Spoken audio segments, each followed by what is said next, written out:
All right, welcome to This Explainer. Today, we're going to be breaking down Anthropic's newly published roadmap for navigating potential AI-driven labor disruptions.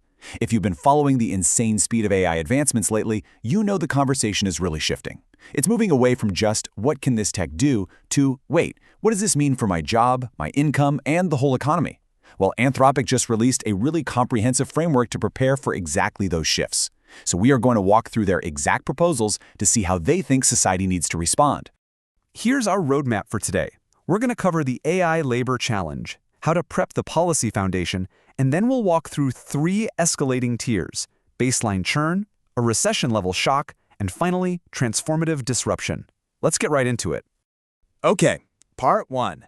The AI labor challenge in the spectrum of uncertainty. Economists are kind of flying blind right now. We really don't have a crystal ball to see where AI capabilities will be even 2 or 3 years down the line, so we have to plan for 2 wildly different extremes. On one hand, economic models suggest AI might just give us a nice, modest bump in productivity-driven growth. But on the flip side, we could be looking at a scenario where overall economic output literally doubles, but wages absolutely collapse because AI just steps in and acts as a general substitute for human labor. That massive gap in possibilities is exactly why flexibility in our policy is so crucial. And amidst all that wild uncertainty, Anthropic anchors their whole framework on one core idea. Whatever happens, we are on the side of people. They make it super clear. They aren't out here trying to displace jobs, and they actively want to minimize it. But they know we have to prepare for the intrinsic consequences of their tech. They firmly believe there's real dignity in work, and just handing out financial support isn't going to be enough on its own. We have to keep finding ways to help people secure meaningful work. Moving on to Part 2, preparing the policy foundation. Basically, how we see and act on this disruption. Anthropic says governments need to build 3 foundational pillars right now, before anything crazy even happens. First up, measurement. Our current statistical agencies just aren't built for the speed of AI, so we need granular data, like yesterday. Second, we need a government tracking unit. Think of it as a dedicated AI council, similar to the Council of Economic Advisors, to interpret all that data and stress test our systems. And third is delivery infrastructure. We absolutely need modernized digital systems so we can actually get relief to people the moment they need it.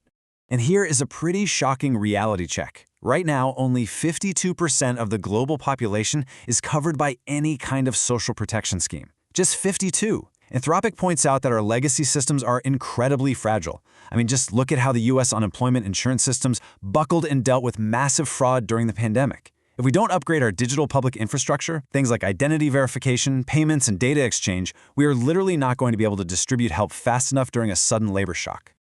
All right, Part 3. This brings us to Tier 1, baseline churn, which is all about preparing for disruption in our current economy. So imagine a 5% unemployment rate. On the surface, the headline numbers look completely normal, right? But Anthropic warns that beneath that calm surface, the labor market could be violently churning. AI might be quietly compressing the value of human skills way faster than workers can actually adapt. It could be automating tasks left and right across tons of different jobs at the exact same time. It's a quiet, invisible disruption. To make sure everyday families actually get a piece of the AI pie before things get rough, Anthropic proposes something called Universal Pre-Distributive Capital Accounts. It's a bit of a mouthful, I know, but think of it like a public AI-era trust fund that gets seeded for citizens early in life. Over time, it expands to young adults and workers who are most exposed to AI disruption. This builds compounding wealth and gives folks the flexibility to actually tap into those funds later for retraining, moving, or credentialing as the economy shifts around them. Alongside those capital accounts, Anthropic is pushing for some immediate practical interventions to buy workers some much-needed time. We're talking about wage insurance, which acts as a buffer if you have to take a lower-paying job. Then there's occupational licensing reform, using federal funding to make it way easier to just switch into a new career. And finally, retention tax incentives, basically rewarding companies with tax credits for holding on to their workers and retraining them rather than just firing them. Which takes us to Part 4, Tier 2, recession-level shock. Expanding temporary support.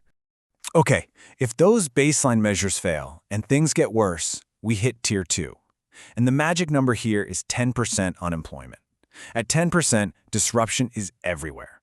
The familiar paths we all know, go to school, get a job, work hard, get promoted, they become virtually impassable.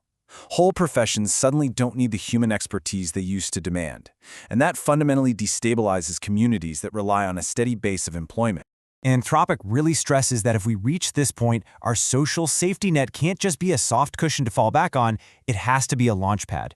The goal shifts to aggressively helping displaced workers find totally new, durable careers, while at the same time pouring investments into industries where human connection and meaningful work are still absolutely essential.